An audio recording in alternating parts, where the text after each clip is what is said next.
God up and God rising, which means God is always shining.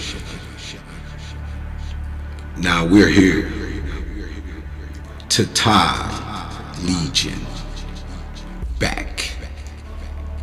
Religion. Who summoned these demons that Christ cast into swine? Well, let's go deep and dive into the abyss. The imposter Hebrews seeking to usurp and replace the authentic African Jews. They succeeded physically and spiritually. Habaru leaders set themselves up as high priests, Levites, Pharisees, etc. The Pharisees were an influential minority within Palestine and fraudulent Judaism before 70 CE. They were noted for their separation from the common people, blacks and Semites. The term Pharisee itself means the separated ones. They turned Israelite society into a caste system like their white cousins were doing in India with Hinduism, making Israel a two-tiered society. The New Testament portrays them as opponents of Jesus, who said to them, "I know the blasphemy of them which say that they are Jews and are not, but are the synagogue of Satan." Revelations 2 and 9, Revelations 3 and 9. After the destruction of Jerusalem in 70 AD, it was from Pharisaic circles that the rabbinic movement arose. The whites, especially at the top, tried to stay white, or at least reserve whiteness for the upper ruling elite. They practiced apartheid, white supremacy, and subordination of blacks, calling themselves the chosen ones. Their racism backed by their racist God. Biblical evidence confirms this, and the seed of Israel separated themselves from all strangers. Nehemiah 9:2. Ye shall be a peculiar treasure unto me above all people. Exodus 19:5.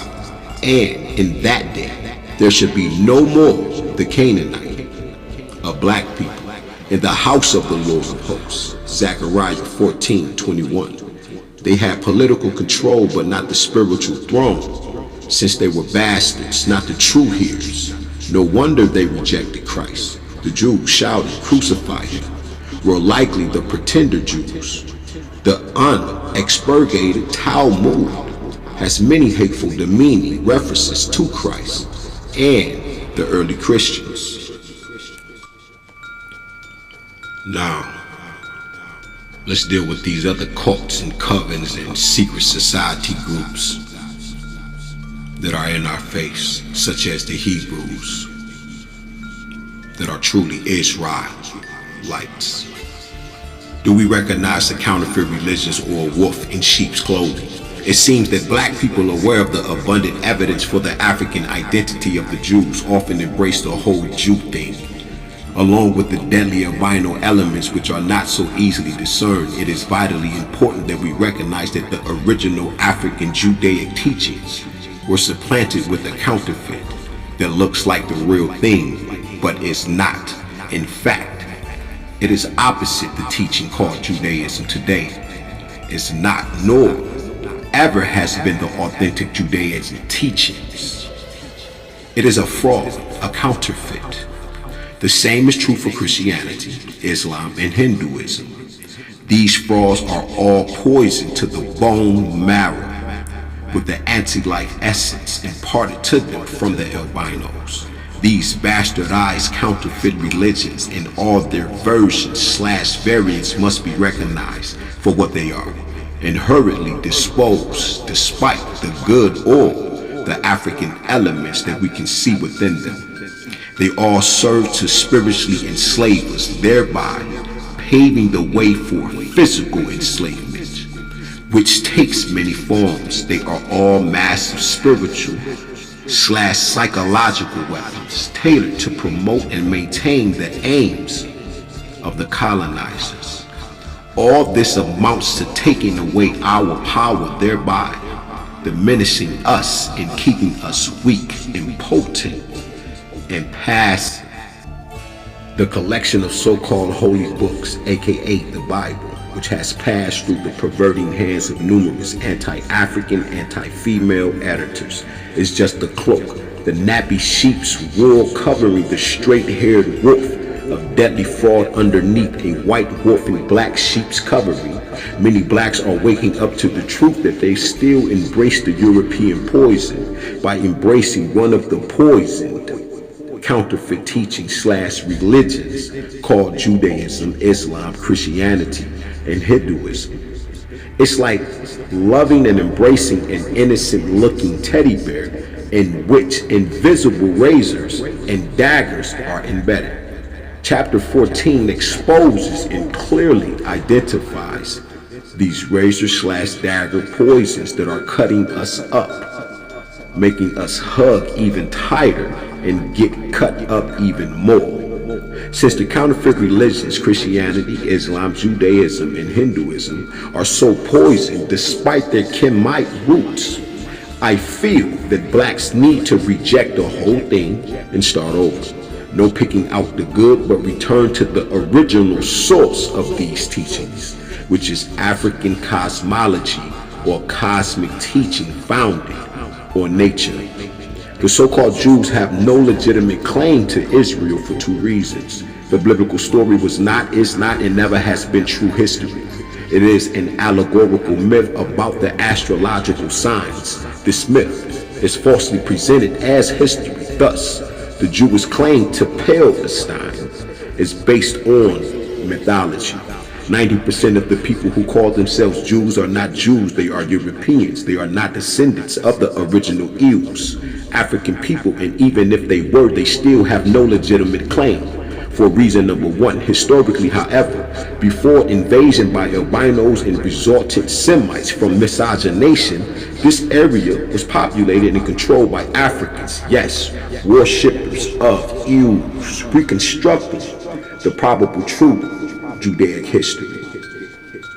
It's no accident that the true history of the original Jews, Africans, and the original Hebrews, albinos, is in darkness.